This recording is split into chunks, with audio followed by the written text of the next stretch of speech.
I started working nights at St. Jude Memorial because it paid a little more and because, at the time, I didn't have much of a life during the day.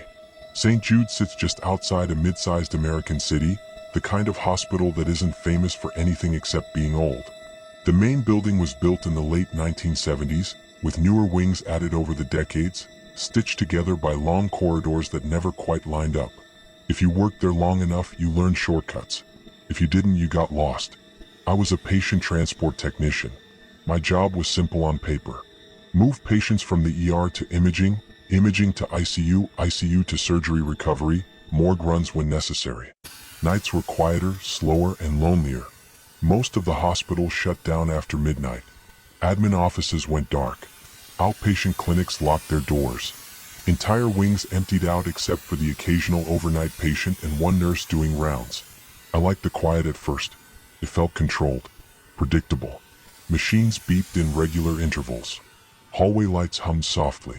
The air always smelled faintly of disinfectant and something metallic underneath. You could walk for 10 minutes and not see another person.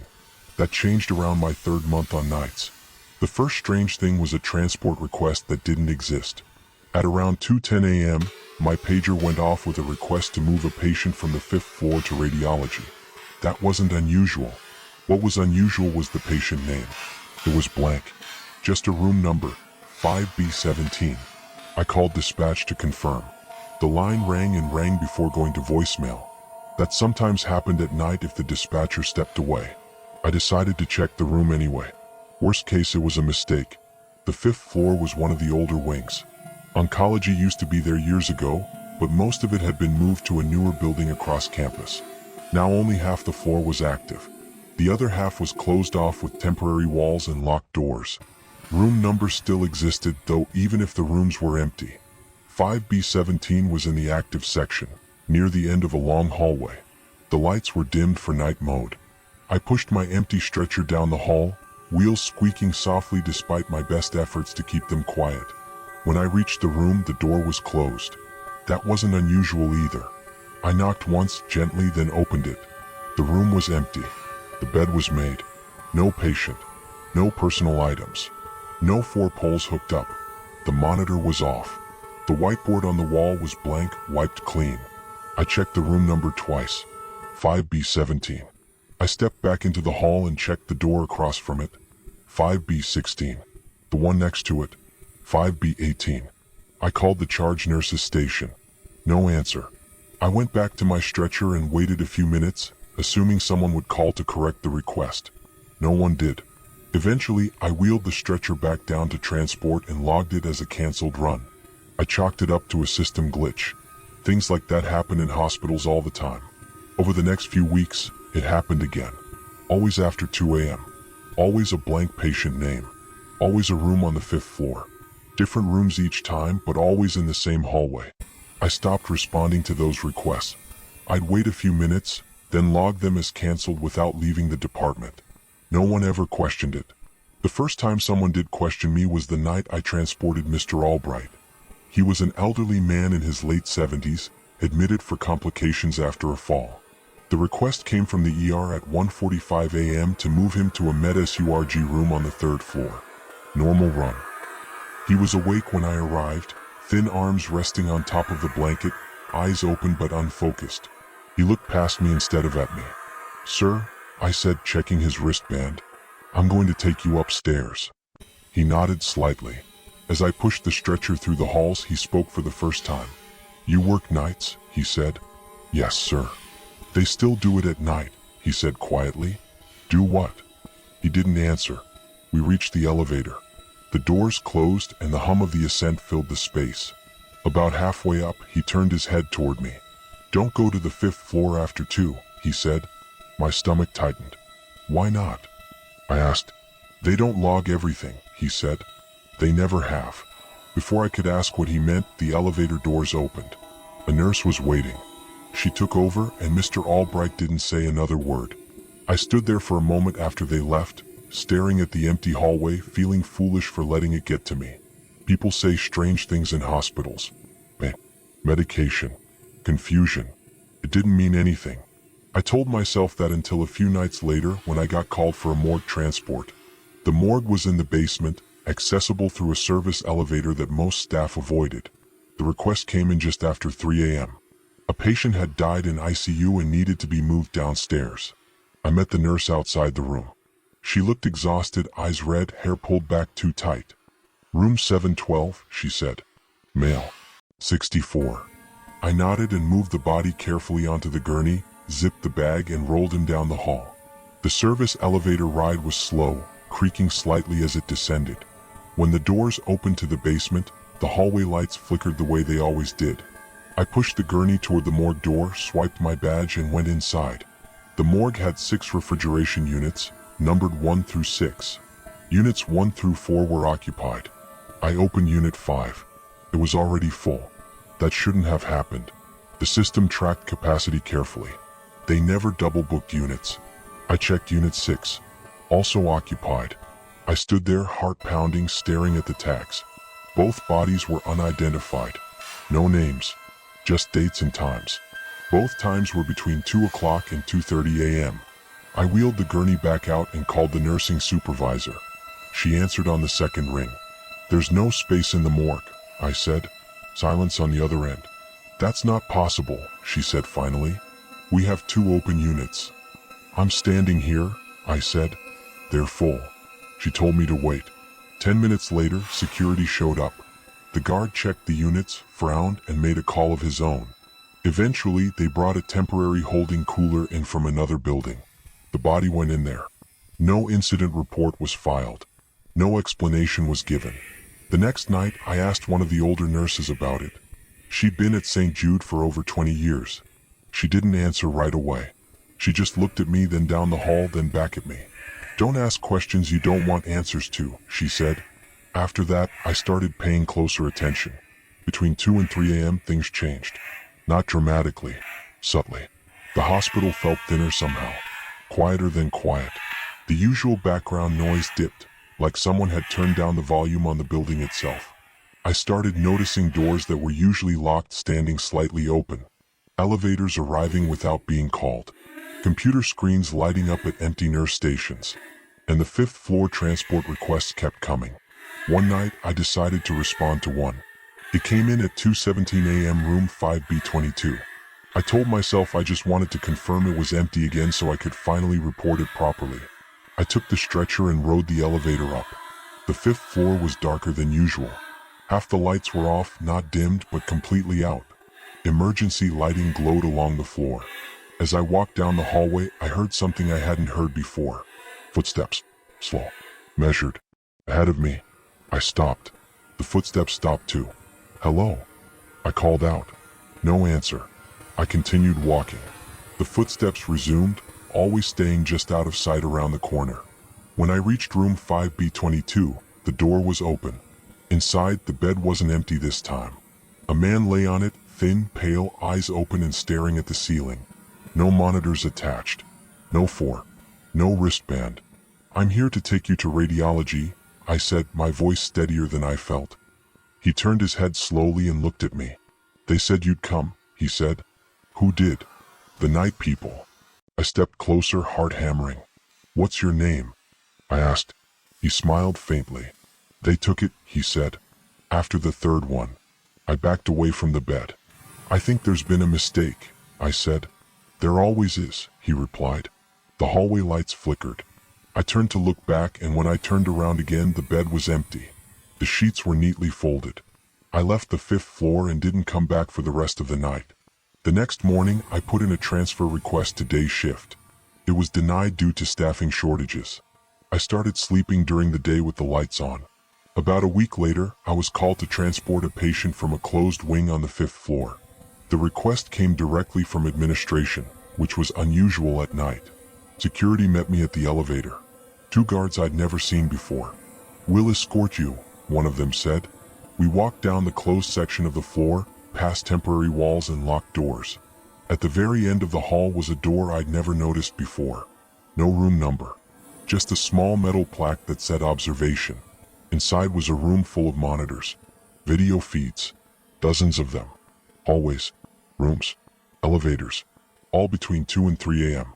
I recognized myself on one of the screens, pushing a stretcher down the hall weeks earlier. "Why are you showing me this?" I asked. The older guard looked at me. "Because you're on the list now," he said. "List for what?" "For night transport," he said. "Permanent." I felt cold all over. "We lose people," he continued. "Patients who fall through the cracks. No records. No families. They don't leave the building. They become part of the night shift." I laughed, a short, nervous sound. "That's not funny," I said. "No," he agreed. "It's policy. The monitors changed. I saw bodies being moved into rooms, logged, then erased from the system. Wristbands removed. Names deleted. One of the screens showed a man on a bed, staring at the ceiling. It was Mr. Albright. "He died 2 weeks ago," I said. The guard shook his head. "He was repurposed," he said. "They escorted me out and told me to go home. When I came back the next night, my badge didn't work. HR called me the following day to tell me I'd been terminated for job abandonment. No one returned my calls after that. I thought that would be the end of it. It wasn't. Sometimes when I drive past St. Jude late at night, I swear I see movement in the 5th floor windows. Figures pushing stretchers down dark halls. And every once in a while at around 2:15 a.m. my phone buzzes. No number. No message. Just a notification from an app one don't remember installing. Transport request received."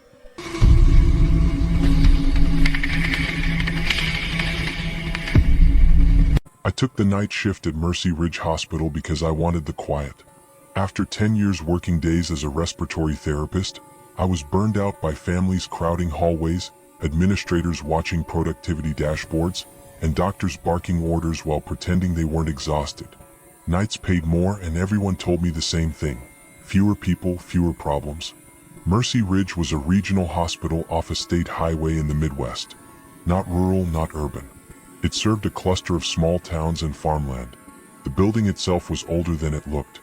Renovated on the outside, patched and extended on the inside. Long corridors that ended abruptly. Floors that didn't line up between wings. Storage rooms turned into patient rooms during flu season. It had a reputation among staff for being weird, but every hospital has that reputation. My shift ran from 7 p.m. to 7 a.m. By midnight, the hospital felt like it was holding its breath. The overhead lights dimmed automatically. Hallway conversations faded. Call bells slowed to a trickle. Machines kept time instead of people. Respiratory covered the entire hospital at night. One therapist per shift. That meant ICU, ER, Med-SURG, and any emergency codes. I carried a pager and a hospital-issued phone that almost never stopped vibrating. Almost. The first night something felt off was about a month in. I was restocking a ventilator cart in the ICU around 1:40 a.m. when my phone buzzed. The caller ID just said ward. No extension. Respiratory, I answered. Static. Then breathing. Slow. Deliberate. Like someone holding the phone close to their mouth. "Hello," I said again. The line went dead. I checked the call log. No record of the call. I shrugged it off. Hospitals are full of old phone systems and bad wiring. I went back to my cart and finished restocking. At 2:03 a.m. my pager went off. Room 4C12. Oxygen desaturation. 4C was one of the older Med-SURG wings. Mostly overnight observation patients. I grabbed my equipment and headed down. The hallway was empty when I got there. No nurses at the station. No sounds except the hum of lights and distant alarms from other floors. Room 12's door was open. The bed was empty. The monitor was on though. Heart rate reading 0. Oxygen saturation flatlined. Alarms muted. I stood there, confused, checking the room number again. "Hello?" I called. No answer. I went back to the nurse's station and checked the assignment board. Room 4C12 was listed as occupied. Male patient. Admitted earlier that evening for shortness of breath. I picked up the phone and called the charge nurse. She answered, sounding irritated. "There's no patient in 4C12, I said. She paused. "That's not possible," she said. "I just rounded there." "When?" "Around 2. It's empty now." Silence. "I'll come check," she said. When she arrived, she went pale the second she stepped into the room. "He was here," she said quietly. "I swear he was. We searched the floor. Bathrooms. Supply closets, stairwells. Security was called. No sign of the patient. Eventually, the supervisor showed up and told us to document it as an elopement. Patient left against medical advice. It happens sometimes. But something about it didn't sit right. There was no four pulled out. No gown discarded. No exit alarms triggered. No security footage of anyone leaving. The next night it happened again. Different patient. Different room. Same wing. Same time window. Between 1:50 and 2:10 a.m. This time I was called for a breathing treatment in 4C9. When I arrived, the nurse was standing in the doorway staring inside. She was just here, she said. The bed was empty. Sheets folded. Monitor on. The patient's chart was still open at the nurse's station.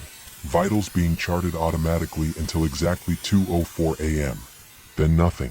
Administration didn't like how often this was happening. Risk management got involved.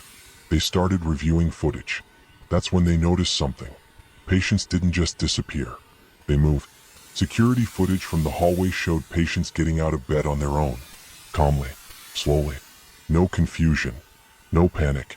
They walked into the hallway. And then the cameras glitched. Every time. A single frame would freeze. Then jump forward. And the hallway would be empty again. No patient entering another room. No stairwell use. No elevators. Just gone. Staff were told not to discuss it. Officially, it was still being investigated. Unofficially, night shift started sharing stories. Someone mentioned the 2 o'clock window. Another talked about an old policy that used to exist. Someone else said Mercy Ridge had been used for something else decades ago, before it was a hospital. I didn't believe any of it, until I saw it happen.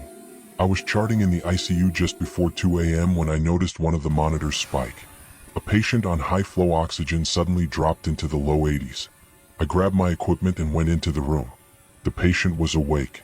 Middle-aged woman. Alert. I can't breathe, she said calmly. Too calmly. I adjusted her mask, increased the flow. Her oxygen saturation kept dropping. Then, without warning, it stabilized. Normal. Perfect. She sat up. I'm okay now, she said. Let's keep you lying back, I replied. She shook her head. They told me I wouldn't need this much longer, she said. Who told you that? She smiled faintly. The night staff. I felt my stomach tighten. There's no night staff besides us, I said. She swung her legs over the side of the bed. I'm supposed to go, she said. Go where? I asked. She looked at the clock on the wall. It's almost time. The monitor flatlined. I stared at it, frozen, expecting alarms. Nothing happened. The machine stayed silent. The lights dimmed slightly. She stood up. I backed toward the door. You can't leave, I said. You're not stable. She walked past me, not touching me, but close enough that I felt the cold radiating off her skin. Out into the hallway. I followed, heart pounding. She walked steadily down the hall toward the old service elevator at the far end of the wing. The one that staff rarely used because it broke down constantly. The elevator doors were open. I watched her step inside. I reached the doors just as they began to close. Inside, the elevator was empty.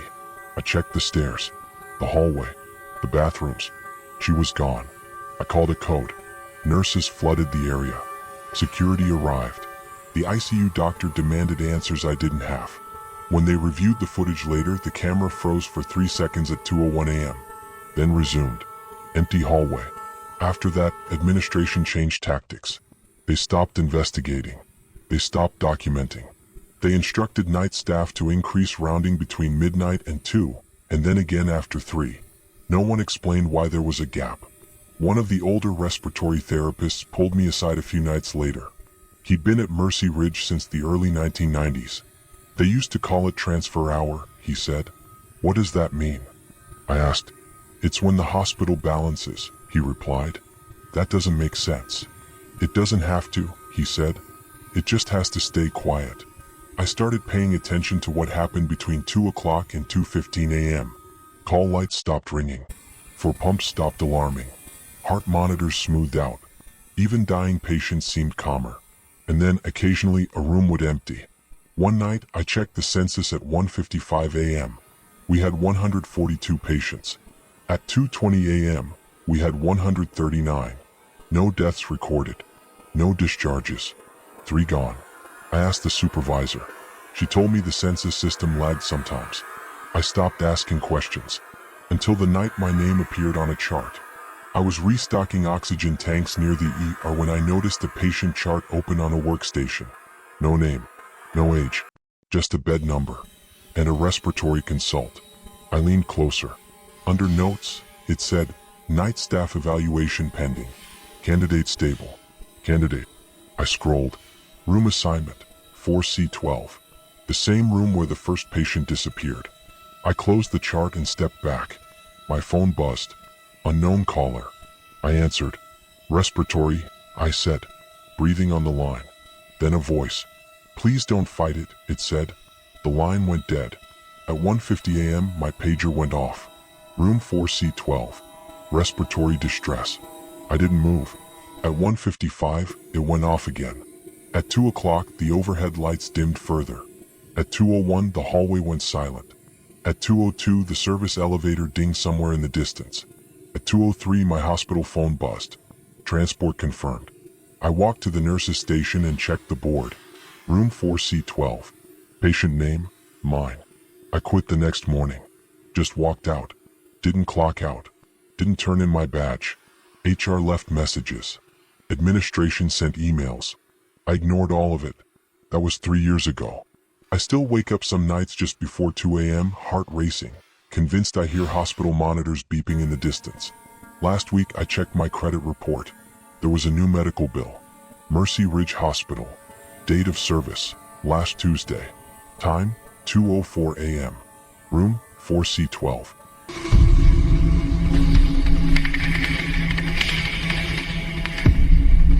I worked hospital security for almost 9 years, and most of that time was spent on nights. People imagine security as action, fights, restraints, dramatic emergencies, but nights are mostly boredom stretched thin by long hours and bad lighting. You walk the same corridors, check the same locked doors, watch the same cameras until you stop really seeing them. North Valley Medical Center was a large hospital in the Pacific Northwest, serving a wide suburban area. It had been expanded in phases since the 1960s, which meant the building never quite made sense. Floors overlapped in strange ways. Elevators didn't stop on every level. Some stairwells only connected specific wings. Even seasoned staff got lost. Security worked 12-hour shifts, 6 p.m. to 6 a.m. On nights, there were 3 of us covering the entire campus. 1 at the main desk, 1 roving inside, and 1 assigned to the exterior and parking structures. I was usually the rover. My job was to patrol closed wings, respond to alarms, escort staff, and monitor cameras when things were quiet. I carried a radio, keys, and a tablet that logged patrols. Every hour, you checked in at designated points by scanning NFC tags mounted on walls. The hospital felt different after midnight. Not scary exactly, just stripped down. No families. No volunteers. No administrators. The place became purely functional. Machines breathing for people. Lights on timers. Hallways echoing even your quietest footsteps. The first time something felt wrong, I was doing a camera sweep around 1:45 a.m. One of the feeds showed a corridor on the 4th floor, east wing. It was a transitional hallway connecting 2 patient areas, usually empty at night. I almost skipped past it, but something made me stop. There was a man standing in the middle of the hallway. He wasn't moving, just standing there facing the camera. He wore a hospital gown, bare feet, arms hanging loosely at his sides. That wasn't immediately alarming. Patients wander sometimes, especially confused or elderly ones. But what struck me was the stillness. He wasn't swaying, wasn't looking around, just staring straight ahead. I radioed the desk. Got a patient wandering on 4 East, I said. Can you page the nurse? Copy, the desk replied. Which room? I looked at the screen. There was no room nearby. The nearest patient rooms were at either end of the corridor. He was standing exactly in the middle. Before I could answer, the camera feed glitched. Just for a second. A brief static ripple. When it came back, the hallway was empty. I rewound the footage.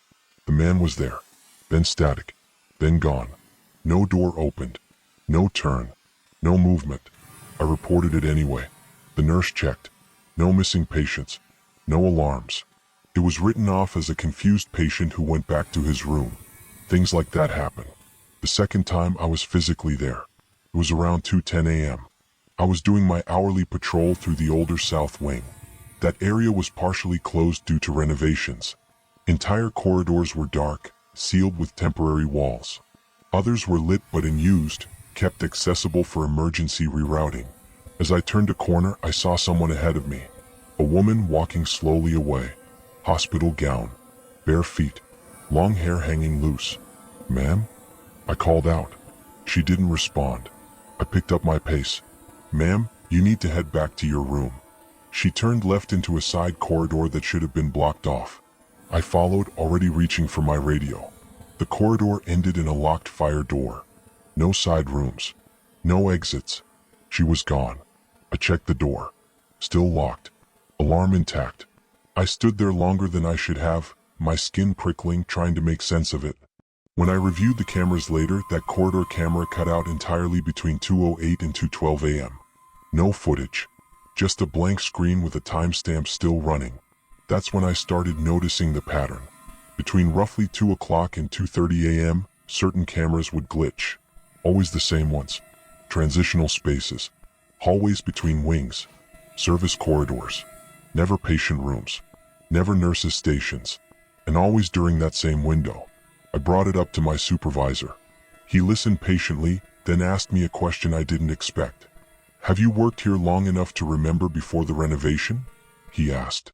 "No," I said. "Why?" He leaned back in his chair. "Those corridors used to go somewhere else," he said, "before the hospital downsized some departments. That doesn't explain people disappearing." "No," he agreed. "It doesn't." After that, he told me to just keep documenting incidents. No speculation. No side conversations. Staff, of course, talked anyway. Nurses on nights mentioned patients who settled down suddenly. Janitors talked about hearing footsteps behind them when no one was there. Transporters joked about late transfers that never showed up in the system. Everyone laughed it off. Except one older guard named Frank. Frank had been at North Valley since the early 1980s.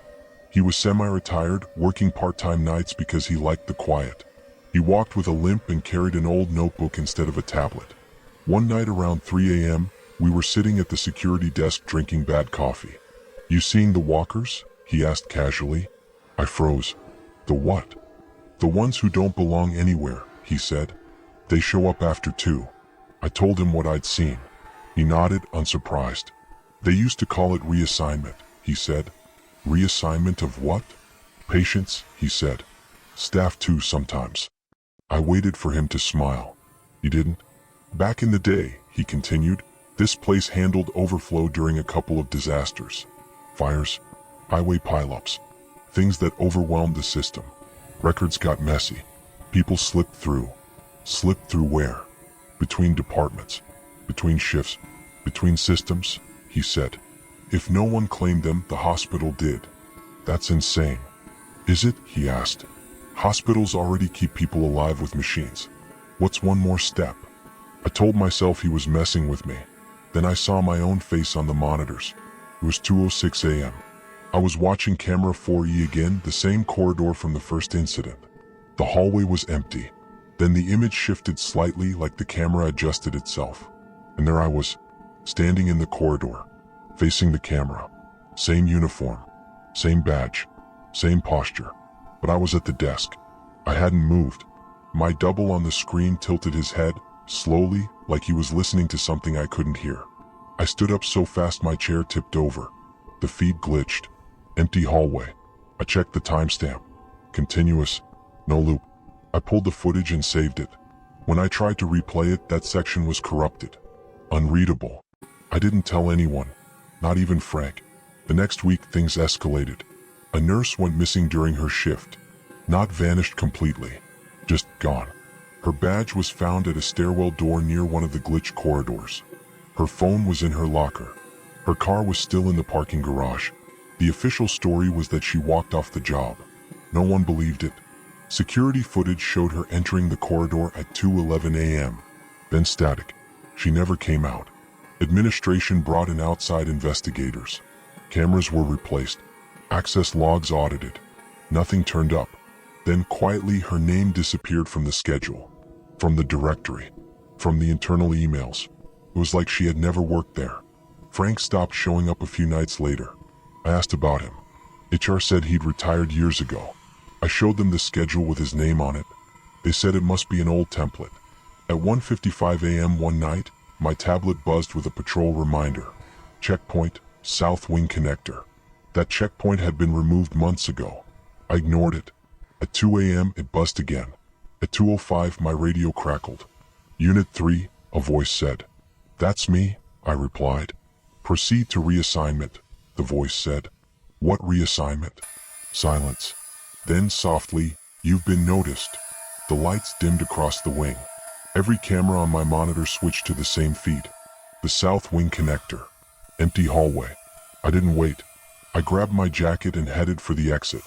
As I passed the elevators, one dinged open. Inside stood the man I'd seen weeks earlier. Hospital gown. Bare feet. He looked healthier now. You don't have to be scared, he said. They take care of us. The doors began to close. I ran. I didn't stop until I was outside, cold air burning my lungs. I never went back. I quit without notice. Changed my number. Moved apartments. That was 4 years ago. Last month, my wife was admitted to North Valley for a minor surgery. Same hospital. Same building. I stayed overnight with her. At 2:07 a.m., I woke up to the sound of footsteps in the hallway. Slow. Bare. I looked toward the door. Through the small window, I saw a security guard walking past. Same uniform I used to wear. Same limp Frank had. He turned his head as he passed, and for just a second, I saw my own face looking back at me.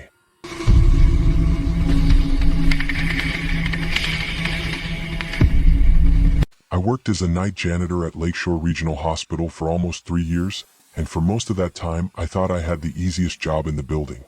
I came in at 10 p.m., clocked out at 6 a.m., and spent 8 quiet hours pushing a cleaning cart through hallways no one wanted to be in after dark.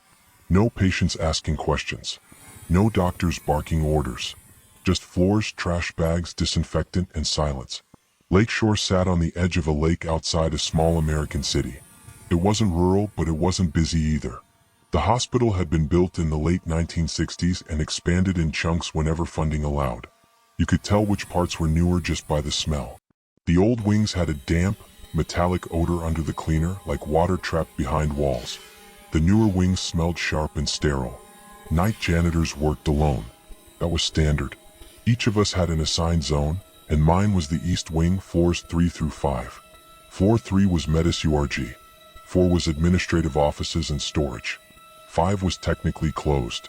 Floor 5 used to be long-term care decades ago. Those patients were moved to a dedicated facility years before I was hired. Now the floor was locked off except for maintenance and storage rooms. My job required me to clean the stairwells and hallways up there once a week, just to keep dust and pests under control. Most nights, I never went up there. The first time something felt wrong, I was on floor 3, mopping near the nurses' station around 1:30 a.m. The station was empty. No nurses. No aides. Just monitors blinking quietly and a phone ringing unanswered somewhere deeper in the wing. I checked my watch. It had been quiet for a while, but that wasn't unusual. Then I heard a sound behind me. A bed rolling. Not fast. Not squeaking. Just the low, steady rumble of rubber wheels on tile. I turned around, expecting to see a nurse pushing a patient to imaging. The hallway was empty. The sound continued for another few seconds, then stopped. I stood there, mop in my hands, feeling stupid for being startled by my own imagination. Hospitals are full of noise that carries in strange ways. Elevators, carts, equipment moving floors above or below. I finished the area and moved on. Around 2 a.m. my radio crackled. Maintenance asking if anyone had been on floor 5. I keyed the mic. Negative, I said. Why? Motion sensor tripped near the old long-term hallway, the voice replied. Figured it was you. No, I said. I haven't been up there. Probably a glitch, maintenance said. Happens sometimes. They signed off. I didn't think about it again until the next week. My supervisor added floor 5 to my nightly checklist. Not the whole floor, just the main hallway and stairwell. Administration wants it kept cleaner, she said. We've got inspectors coming next month. I didn't argue. I needed the job. The first night I went up there, I took the service elevator. It opened onto a dark hallway lit by emergency lights spaced far apart. The air felt colder immediately, like the heat didn't reach that floor properly. I pushed my cart slowly, cleaning as I went. Dust, old scuff marks. Nothing unusual. Then I noticed the doors. Most of them were closed as expected, but one halfway down the hall was open a few inches. That stopped me. All the rooms on floor 5 were supposed to be locked. Maintenance had the keys. Housekeeping didn't. I left my cart and approached the door. Inside was an empty patient room. Bed, nightstand, built-in cabinets, no equipment, but the bed was warm. I didn't realize it until I brushed my hand against the mattress by accident.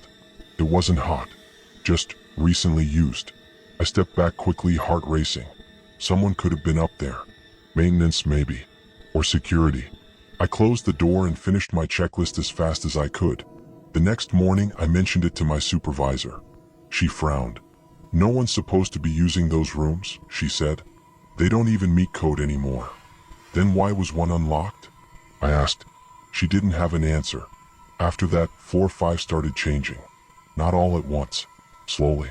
Some nights, I'd hear footsteps echoing ahead of me, always staying just out of sight.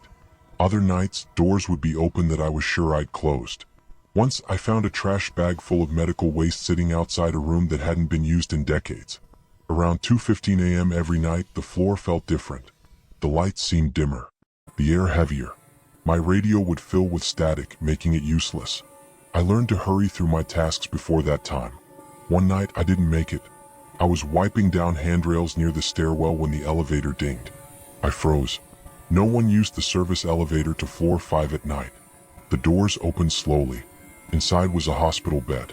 No nurse, no orderly, just the bed. It rolled forward on its own, wheels turning gently like someone invisible was guiding it. I backed away until my shoulders hit the wall. The bed stopped in front of one of the patient rooms. The same one I'd found unlocked weeks earlier. The door swung open. I didn't see anyone, but I heard breathing. Labored. What? The bed rolled inside. The door closed. I stood there shaking for a long time before forcing myself to move. I went straight to the stairwell and didn't stop until I was back on floor 3. I didn't report it. I didn't want to sound crazy. A few nights later, I saw a name written on the whiteboard inside one of the floor 5 rooms. Just a last name. No date. No doctor. It wasn't familiar until I realized it was the name of a patient who died on floor 3 the week before. I remembered cleaning his room after they took his body to the morgue. I erased the name with shaking hands. At 2 a.m. the following night, my radio came to life. "Housekeeping," a voice said. It wasn't my supervisor. It wasn't maintenance. "Yes," I answered cautiously. "Room needs turnover," the voice said. "5th floor." "There are no active rooms on 5, I replied. Silence. "Then, there are now." My radio went dead. I should have quit then. I didn't. The night everything ended, I was on floor 5 again, pushing my cart toward the stairwell. I just wanted to finish and leave. I heard voices ahead of me. Multiple. Murmuring. "Oh, come." I rounded the corner and stopped. The hallway was full. Beds lined both sides. Patients lying quietly, eyes open, staring at the ceiling. Some hooked to portable monitors. Some not. They all looked pale. Thin. Too still.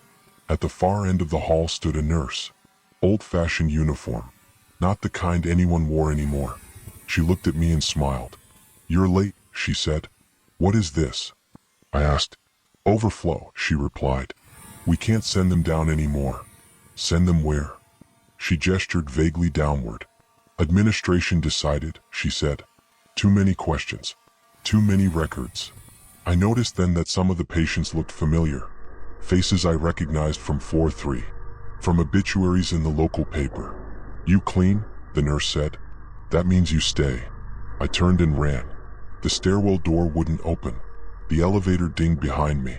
When I turned back, the hallway was empty again. Beds gone. Patients gone. Just one door open. Inside was a patient room with a freshly made bed, and my name written on the whiteboard. I quit the next morning. Walked out and never came back. That was 2 years ago. Last month, my cousin was admitted to Lakeshore for surgery. I went to visit him during the day. While I waited for the elevator, I noticed something posted on the wall.